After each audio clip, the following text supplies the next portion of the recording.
Olá, estamos aqui com o novo chanceler da Unisantos, o bispo diocesano de Santos, Dom Joaquim Geovanne Moll Guimarães, o Dom Moll, que há pouco mais de um mês assumiu a Diocese de Santos e, consequentemente, a chancelaria da Unisantos. Dom Moll, seja bem-vindo e obrigado por dedicar parte do seu tempo para essa entrevista. Muito obrigado. Obrigado pela acolhida e obrigado pela oportunidade de me dirigir a todos vocês. Em maio desse ano, o senhor assumiu a diocese, com o cargo de bispo coadjutor, e esse período foi importante para conhecer um pouco mais a comunidade. Isso facilita agora, que o senhor assumiu como o bispo diocesano, para os trabalhos futuros? Sim. Isso é claro, quer dizer, a gente chegar num lugar e ter a oportunidade de, antes de começar a atuar propriamente, né, conhecer, isso é uma graça muito especial. Conhecer pessoas, conhecer os lugares, conhecer histórias, não tudo, não todos, porque o tempo é sempre insuficiente para conhecermos profundamente o mistério, por exemplo, que está contido em cada pessoa. O mistério de Deus, né? Mas foi muito bom e foi um aprendizado. Eu tenho um carinho, um afeto, uma atenção, uma consideração, um reconhecimento muito especial para com a universidade. Portanto, chegar na Diocese de Santos, para mim, foi chegar também na Unisantos. Muito bem. Dom Moll, falando em linhas gerais na área educacional, de uma maneira mais global, Papa Francisco nos colocou um desafio com o Pacto Educativo, né, global. Sim. Como promover?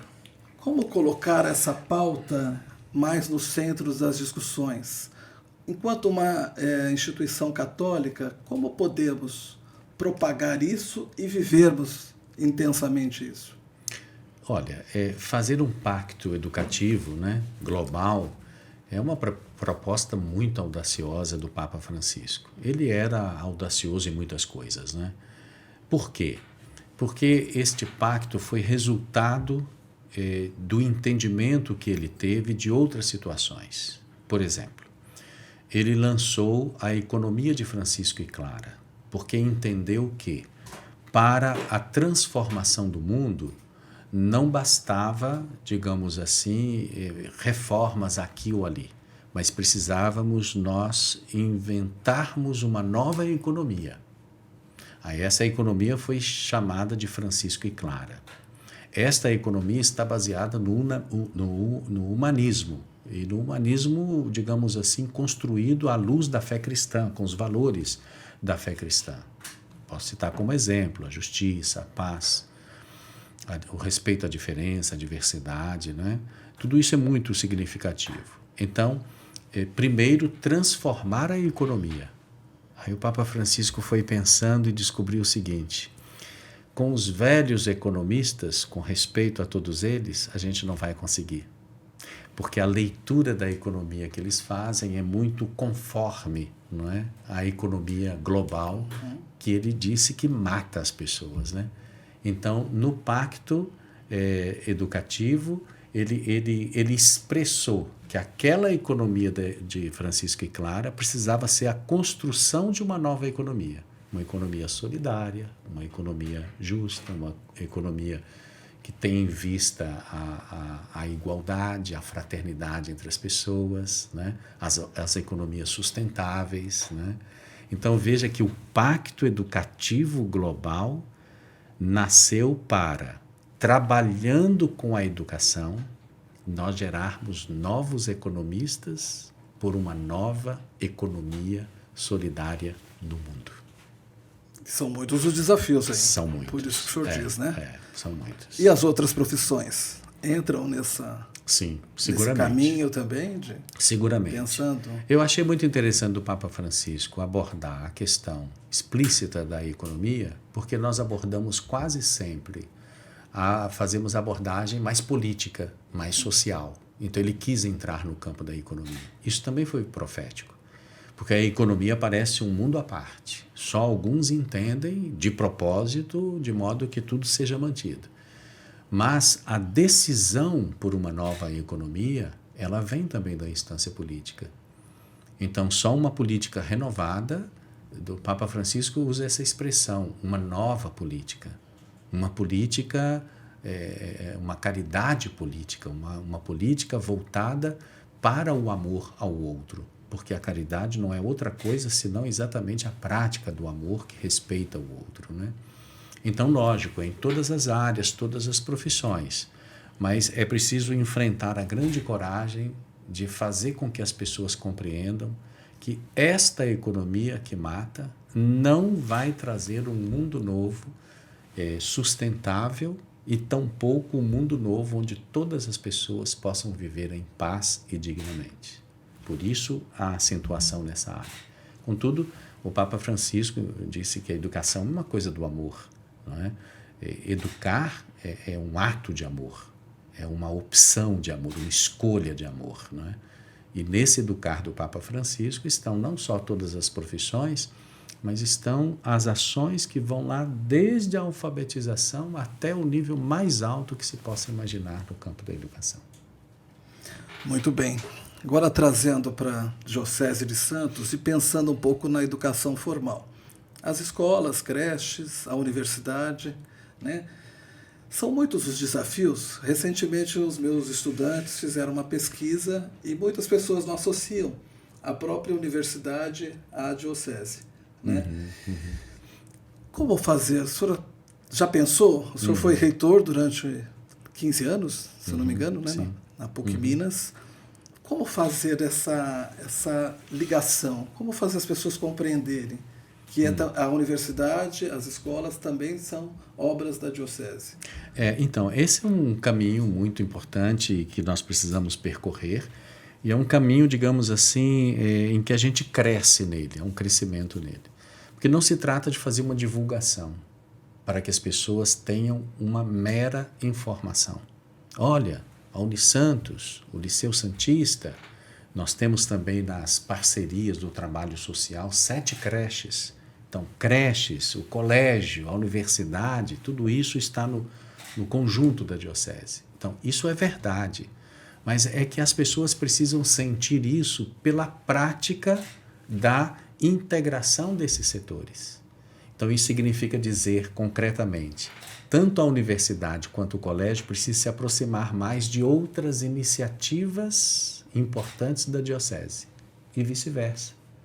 Quem se sente integrado bem dentro da diocese precisa se aproximar da universidade, do colégio, das creches, para perceber a presença múltipla da igreja. Não há, Naldo, nenhuma realidade, nenhuma dimensão em que a fé e a igreja não possam entrar.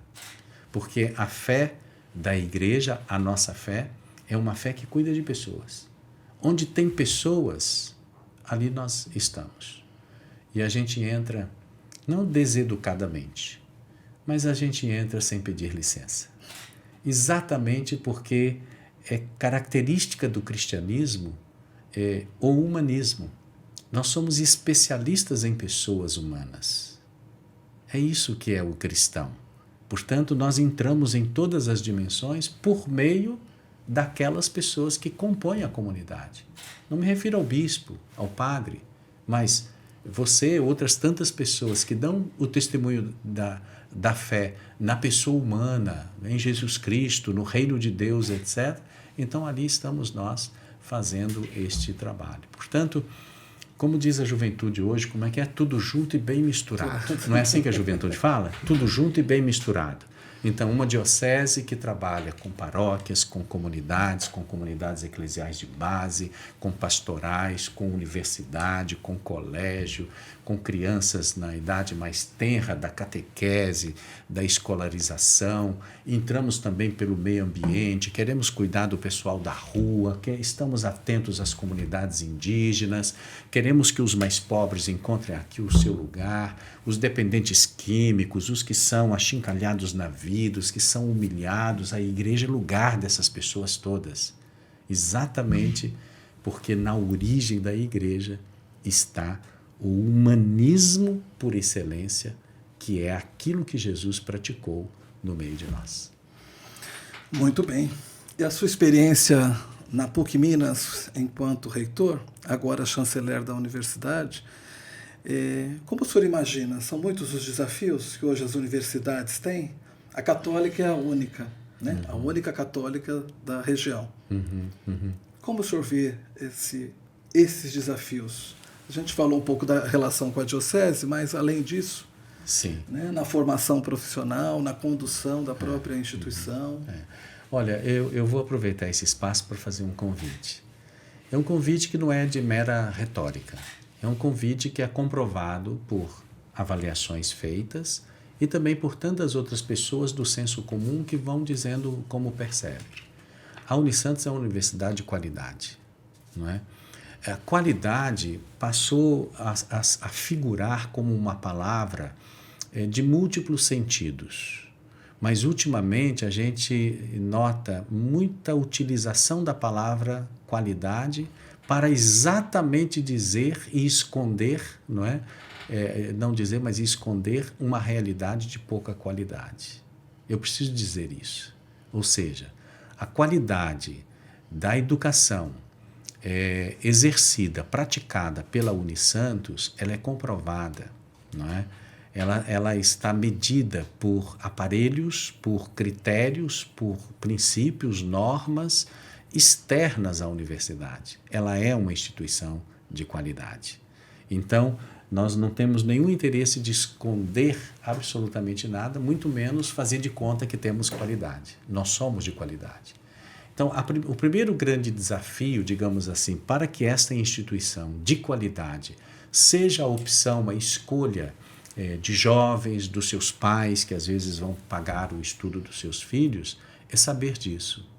Venha ver, não é? Venha sentir, tomar nas mãos, não é? A qualidade desta instituição. Eu estou insistindo nisso, sabe por quê? Porque tem uma pessoa, um grande místico, um grande educador, chamado Nouwen. Ele disse que a primeira característica de uma instituição de ensino de qualidade, uma instituição de ensino católica, é ser de qualidade. A qualidade é o critério para definir se é católico ou não. Exatamente porque o nome católico não pode estar associado a uma instituição de ensino que não tenha qualidade. Não tem qualidade, também não pode ser chamado de católico. Só pode ser chamado de católico se tiver qualidade. Então, isso é de uma audácia, isso é de um horizonte muito, muito grande. Então, a Unisantos é uma instituição católica, ou seja, sinônimo de qualidade de ensino superior. E nós desejamos muito, sabe, que você, jovem, se aproxime dessa instituição. E se você se aproximando, você vai ver que possibilidades que tem, né? Não pense que é impossível para você. Chegue perto. Os pais dos jovens, né, que cuidam dos seus filhos, chegue perto. Venha conhecer, venha ver de perto. Então, nós não entramos numa disputa de marketing para fazer conhecida uma instituição de ensino superior como a Unisantos, e não contra o marketing propriamente, mas é para dizer que nós trabalhamos com outros critérios, né? E esses critérios são compromissos desta instituição, portanto meu, seu, daquelas pessoas que estão nos auxiliando aqui neste momento, né? É um compromisso nosso de entrega de algo muito importante à sociedade. O que nós entregamos? Jovens, também adultos, bem formados, sob o ponto de vista profissional, na profissão que escolheram, no curso que escolheram, sob o ponto de vista técnico e tecnológico e sob o ponto de vista humano. Então, essas coisas juntas que fazem, digamos assim, caracterizam aquilo que nós entregamos à sociedade da Baixada Santista. Aliás, eu queria até dizer para você, olha, se este momento que nós estamos vivendo, essa nossa conversa chegar lá no topo em São Paulo, naquele nível, eu queria até dizer para você, desça e você vai ver coisas maravilhosas em Santos e dentre elas uma que se chama Unisantos. Muito bem. O senhor falando sobre essa questão da qualidade sentida, né? Vivida, vivenciada, né? Transmitida, sim, de alguma forma, como o senhor avalia os rankings? Porque hoje a gente vê muitos rankings, né? Até não estou falando do Ministério da Educação, né? Quando há uma avaliação, isso é uma outra coisa. Mas em relação aos rankings que a gente vê de alguns veículos de comunicação, e isso é anunciado pelos 4 cantos, e se associa muito isso à qualidade, né? Como é que o senhor avalia?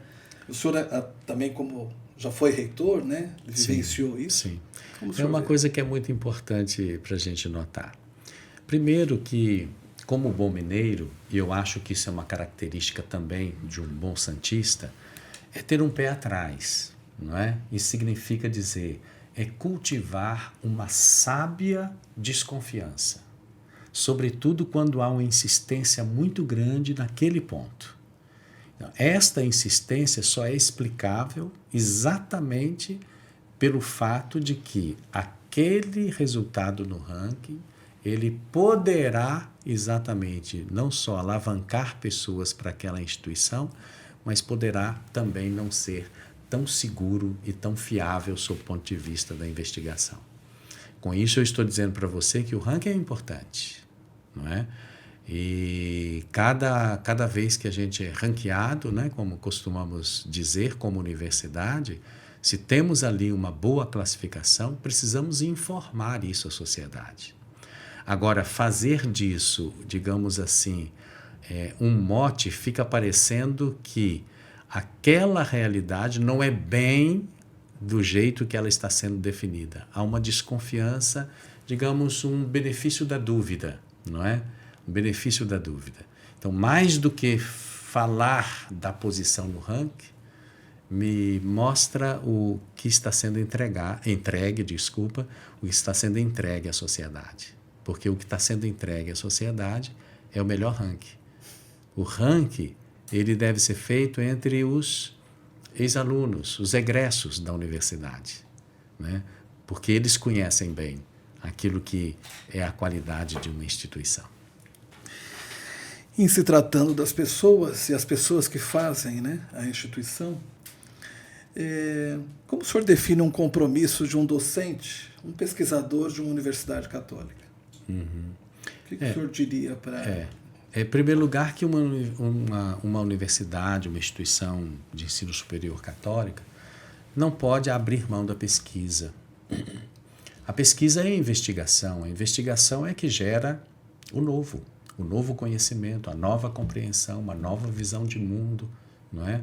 Uma nova visão da pessoa humana, uma nova cosmovisão de todo o cosmos. Então, a pesquisa, a pós-graduação e a pesquisa, ela é um salto.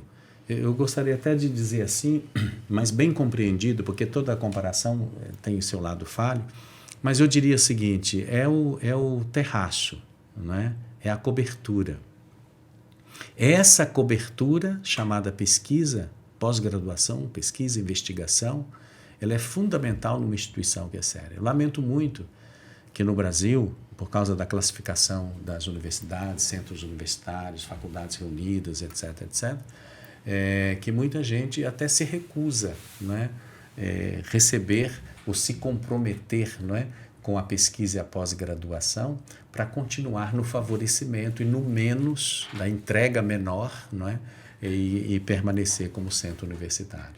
Eu acho que a tendência de um centro universitário, ou de uma faculdade para um centro universitário, para chegar numa universidade, a tendência é um caminho natural.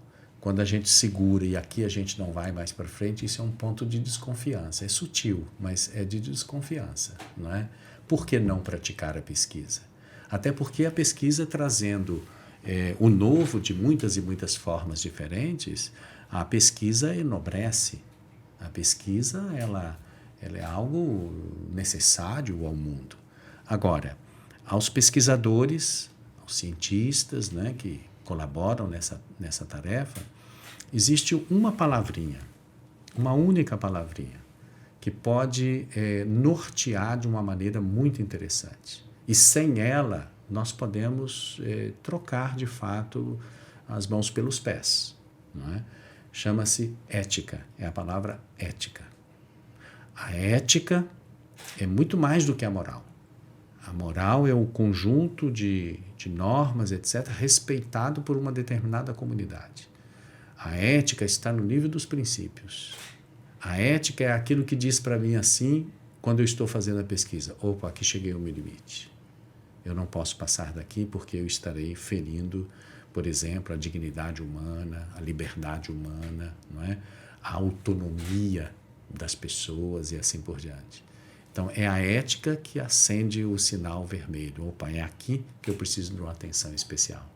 Então, desejo muito que a Unisantos, cada vez mais, possa contar com excelentes pesquisadores, pesquisadoras, pessoas de alto nível e pessoas dedicadas, porque nós sabemos que uma pesquisa exige tempo, maturação, para depois verificação e assim por diante, né? Isso é tarefa da universidade. Eu gostaria muito, sabe, de falar para vocês que isso acontece dentro da universidade. Mas a pesquisa de uma instituição precisa derramar-se sobre a sociedade. Por isso eu sonho com uma universidade sem grades, sem muros, de modo que daqui saiam os pesquisadores, não é? E aqui entrem pessoas do povo, não só os estudantes. A universidade é algo que tem a ver com o desenvolvimento de um povo. Sim. Então, o povo tem que ter aberto o seu caminho para chegar na universidade e visitá-la, e ela ficar aberta para que as pessoas tenham a coragem de sair do seu laboratório, da sua sala de aula, da sua biblioteca, da sua pesquisa e ir com todos estes saberes ali no meio das pessoas. É para isso que existe a universidade, não é? Então, bons pesquisadores são aqueles que sonham com uma sociedade também sem muros e sem grades. E falando numa instituição sem muros, também pensando na universidade, e a extensão? E esse compromisso, né, extensionista que é tão importante? Há uma diferença na extensão também de uma instituição católica? Sim, sem dúvida nenhuma. Nesse trabalho? Eu acho que a gente não pode praticar, né, o ensino numa instituição católica sem extensão. Porque a palavra extensão está muito consagrada no nosso meio, no meio da universidade, né? Eu acho que muita gente do povo também sabe bem o que é. Mas a extensão ela é muito importante para nós por duas razões principais. A primeira razão está na destinação, ou seja, nós nos destinamos a quem? Neste projeto, por exemplo, de extensão, não é? Então, nos destinamos ali àquela comunidade que tem uma problemática para ser resolvida, que precisa do saber da universidade. Então, é olhando para frente, é olhando o destinatário da ação extensionista. Esse é o primeiro. E o segundo é o aluno. O aluno, a aluna, o estudante, eles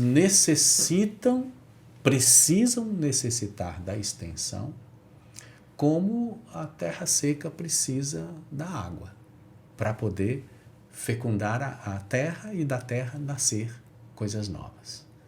Então, uma formação em nível superior que não tenha extensão é mais ou menos como deixar com que os estudantes saiam da universidade em período de seca, sem produção alguma. Então, a extensão é que umedece a educação de um jovem. A extensão põe o jovem do seu mundo no mundo dos outros. Então ele sai do seu lugar, de si mesmo, e vai para os outros. E isso não importa a área. É o estudante de direito, é o estudante de qualquer uma das graduações, é o estudante de comunicação, é o estudante de medicina veterinária e, sei lá, ciências sociais, filosofia, teologia. Então, tudo precisa da extensão, porque faz bem para quem está naquela ponta e faz muito bem para quem está nessa ponta, quando os dois exatamente se encontram. Muito bem. Pensando na Universidade Católica, a pastoral da universidade tem um papel muito importante, né, dentro de uma instituição como a nossa. Sim. Como o senhor vê os caminhos de uma pastoral da universidade? Não só em termos de ações, né, ou de realizações, mas como é que ela se faz presente, além disso? Então, aqui nós temos um desafio específico próprio. Porque o que é a ação pastoral? É uma ação realizada no estilo no jeito do bom pastor, que é Jesus. Então, fazer pastoral significa procurar agir como Jesus. Então, a ação pastoral universitária é aquela ação desenvolvida por um grupo de pessoas com os demais membros da comunidade universitária.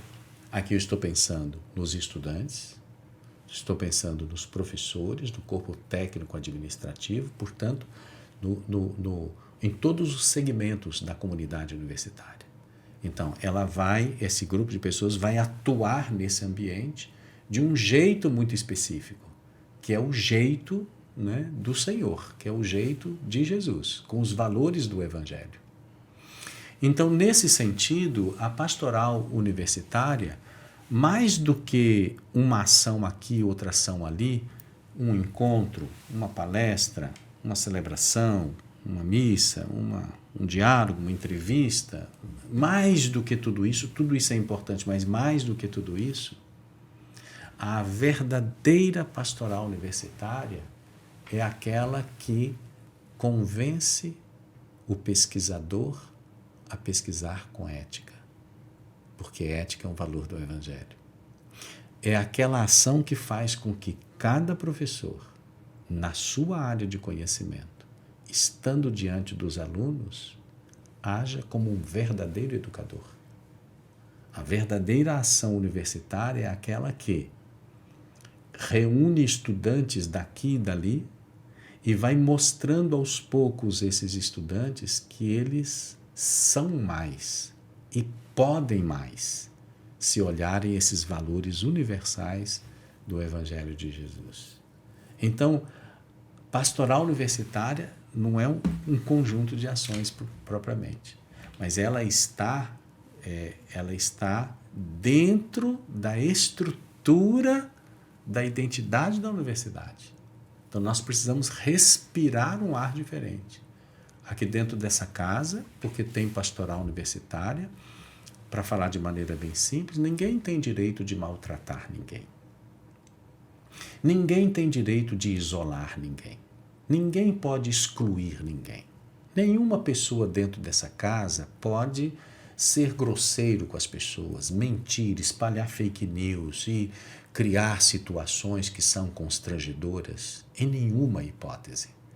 Então, falando de uma maneira bem concreta, quer dizer, tudo isso resultaria no modo de ser. A pastoral universitária é para fazer a gente viver de um jeito bom, um estilo de vida de acordo com valores que nos norteiam. O senhor citou na fala agora a questão dos funcionários administrativos, né? Que movem, né, de alguma forma a instituição, né? Que estão ali, dão toda a sustentação para que, né, a parte acadêmica ocorra. Uhum. O que o senhor diria para os funcionários administrativos dessa instituição? Qual a mensagem o senhor deixaria para estes funcionários? Olha, funcionário, você que está lá no serviço mais simples e anônimo, às vezes poucas pessoas sabem o seu nome. Escute bem o que eu vou lhe dizer agora. Você é tão importante quanto o professor mais importante dessa casa. Porque nós somos uma comunidade, é isso mesmo o nome, uma comunidade universitária. E você faz parte dessa comunidade. Você merece e deve exigir o respeito à sua pessoa como qualquer outra pessoa dentro da comunidade. Então, não há diferença. Cada um cumprindo a sua tarefa, a sua vocação, a sua possibilidade de trabalho, fazendo tudo isso muito bem, mas nos encontrando todos no mesmo patamar de pessoas humanas que somos.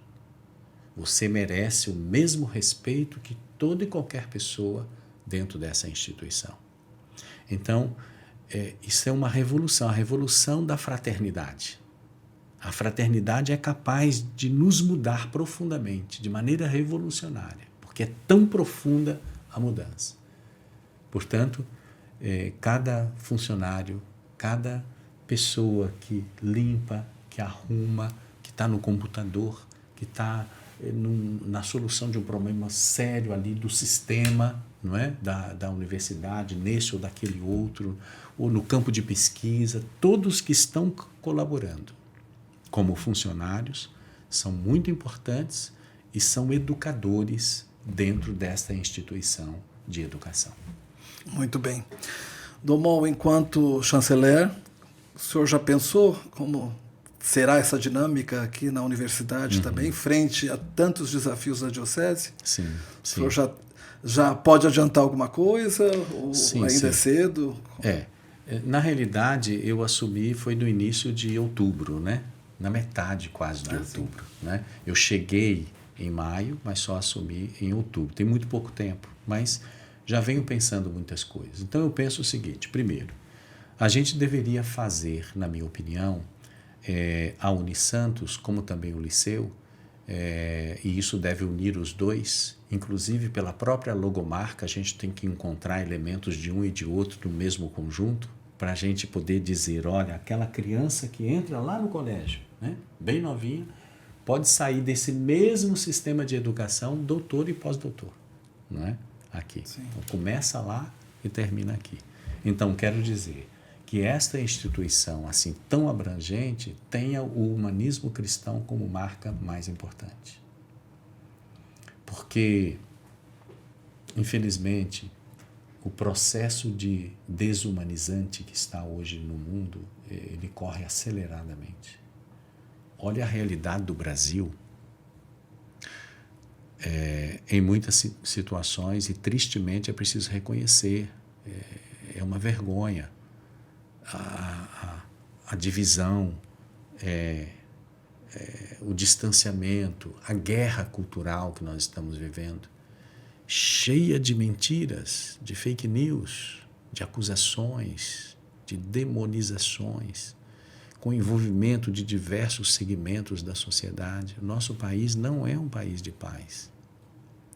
O nosso país tem demonstrado, assim, em muitas situações, em diversos lugares, aquilo que de pior se pode encontrar no ser humano. Observem a decadência, inclusive no campo da cultura, né? Em vários outros pontos também, por causa da desigualdade que é brutal. O Brasil é um país extremamente desigual, um país onde tem muitos brasileiros tomados completamente, cegados pelo sentimento de ódio. Muitos têm um ódio que é traduzido em ações violentas, às vezes até violência física, além das violências cometidas em todos os outros âmbitos, né? Então, ser uma instituição humanizante, humanista e humanizante, de modo que as pessoas, os egressos, mas também os que trabalham aqui anos a fio, sejam marcados decididamente por isso. Isso é uma primeira coisa que eu acho que a gente pode desenvolver. Uma segunda coisa é que eu penso que nós deveríamos refletir muito, discernir muito, estudar muito, essa é a palavra mais adequada, o nosso portfólio, né, de cursos, em todos os âmbitos, graduação, pós-graduação, o estrito sensu, né, mas também o lato sensu. Nós temos que olhar isso do começo ao fim, não é? Em todos os cantos da universidade, nas suas várias áreas do saber, e avaliar esse portfólio, para que a Unisantos seja uma universidade inovadora no campo da formação universitária. Então, a gente poderia pensar, por exemplo, ousar, não é, em cursos novos, mas não só títulos de cursos novos, cursos verdadeiramente novos. Posso dar um exemplo assim por alto. Por exemplo, curso de administração. O que é um curso de administração regular e o que é um curso de administração verdadeiramente novo? Então, é tratar tudo aquilo que é necessário, mas com um outro ocular, uma outra visão de mundo, de sociedade, de modo que os administradores que virão sair daqui, contribuir, né, na administração de tantos setores da sociedade, estão marcados exatamente pelo novo e pelo espírito do novo. Então, essa questão da inovação, não só tecnológica, mas a inovação humana, eu acho que é um outro ponto que a gente precisa fazer. E um terceiro, para a gente ficar só em 3, eu gostaria muito que a gente desenvolvesse também cursos de graduação, cursos pequenos, né, de aperfeiçoamento, etc., na área de filosofia e teologia. Eu acho que todos entendem a razão, né? Quer dizer, nós podemos ser um lugar do pensamento filosófico e um lugar do pensamento teológico. E isso significa pessoas formadas, preparadas, isso significa mais gente para estudar, né? Pessoas jovens, mais velhos e assim por diante. Por essas motivações. Primeiro, eu acho que a gente está precisando reaprender a pensar, para pensarmos de maneira aquilatada, não é? A gente não mede os quilates do ouro, quer dizer, o nosso quilate está baixo, assim, de modo geral. Precisamos aumentar isso. Ou seja, a filosofia é que nos ajuda a pensar criticamente, pensar de uma maneira cirúrgica, não é? Pensar de uma maneira profunda. E não venha me dizer que o povo não é capaz de pensar de maneira profunda. É capaz, mas ele precisa ser envolvido na reflexão filosófica. E isso com gosto, com sabor. Não é? Porque tem gente que tem uma imagem assim, isso é complicado, extremamente abstrato. Na hora que a gente aprende a pensar, a gente vai se tornando outra pessoa. E a teologia por causa do pensar teológico. Então, o pensar teológico ajuda também a desenvolver toda a ação da Diocese de Santos. Então, quem é que pensa teologicamente? Quem é que pensa a antropologia sob o ponto de vista teológico? Quem é que pensa, por exemplo, o planeta, né, a preservação ambiental, a casa comum, mas com o olhar da teologia? Quem é que pensa a própria igreja de uma maneira bastante aberta e provocada pela teologia? O Papa Francisco teve a coragem, porque também isso é coragem dele, né, de valorizar muito a teologia. E uma teologia diferente. Eu vou dar só um exemplo e assim encerro essa questão. O Papa Francisco, ele reunindo e falando para teólogos, ele disse assim: ponham literatura junto com teologia. Então, o estudante de teologia precisa ler Guimarães Rosa, precisa ler Carlos Drummond de Andrade, precisa ler Kundera, precisa ler, enfim, uma legião de pessoas. E ler, né, e fazer o contato com a literatura abre a possibilidade do pensar teológico. Porque na literatura está a condição humana. A literatura é para expressar o que é o ser humano dentro do mundo. Não é?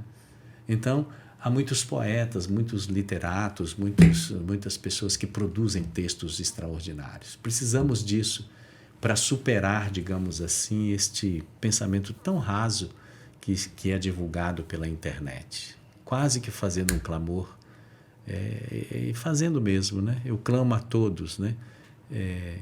Por favor, acredite que você é capaz de mais do que tudo aquilo que você vê nas telinhas das redes sociais.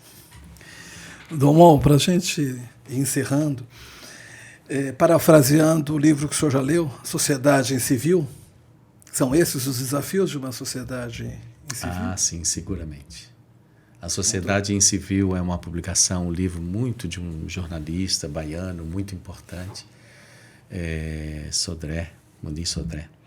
Então Sodré Muniz. Sodré Muniz. Ele é um pensador negro, e além disso é um grande pensador, porque ele pensa assim de uma maneira muito sistemática as questões. E ele escreveu um livro exatamente com esse título, que eu gosto muito, né? A Sociedade em Civil. Então, às vezes, a gente precisa ser convocado, né, para ir além. É como a antiga desobediência civil quando se trata de defender o outro. Ninguém pode ser obrigado a matar o outro, né? Portanto, se alguém for obrigado a matar o outro, recuse matar. Recuse matar. Essa não pode ser a ordem de ninguém, não é? Então, é nesse aspecto, pegando lá no extremo, né, que a gente precisa de uma sociedade incivil para que a gente construa uma nova civilização. Eu tenho a impressão que a civilização que nós temos hoje, ela já foi remendada tantas e tantas vezes que talvez ela não tenha mais remendo. Eu gosto muito de um outro pensador, filósofo, historiador, também um homem de uma projeção muito interessante.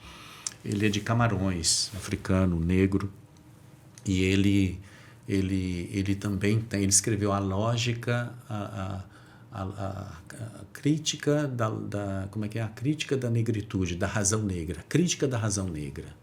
Mas ele escreveu um artigo, não é um livro, é um artigo, e o título é A Era do Humanismo Acabou. Acabou. Forte. Fortíssimo. Então, parece-me que a gente chegou ali na beira do precipício. E, portanto, está na hora de começar uma nova civilização, um novo humanismo, uma nova maneira de conviver, ser humano com ser humano com o planeta, ser humano com os animais, ser humano com a água, esse bem precioso que vai ser razão de muita e muita guerra, não é? O ser humano com o fogo, com o verde, com a floresta, então é uma nova maneira. Se este humanismo está chegando ao fim ou já chegou, e ele se baseia em fatos concretos. Por exemplo, ele diz assim, não está sinalizado de que, por exemplo, os soldados brancos norte-americanos vão parar de matar os civis negros. Tudo indica que eles vão continuar matando. Não está sinalizado suficientemente que os grandes donos das terras no mundo inteiro vão parar de destruir as florestas no mundo inteiro. Não está sinalizado, dizia ele, não estão sinalizados nada, não existe nenhum sinal, ainda antes da guerra, antes da brutalidade, da estupidez de Israel sobre a faixa de Gaza, ele dizia, não está sinalizado que Gaza vai deixar de ser a maior prisão a céu aberto. Então, ele vai citando todas essas situações, essas realidades, para dizer, o humanismo chegou ao fim. Então, agora, nós precisamos começar um novo humanismo, começar uma nova civilização. Sim. Eu acredito nisso. E eu acho que quanto mais eu vou ficando velho, mais eu acredito nisso. E por isso eu quero dedicar toda a minha vida. Vamos para encerrar.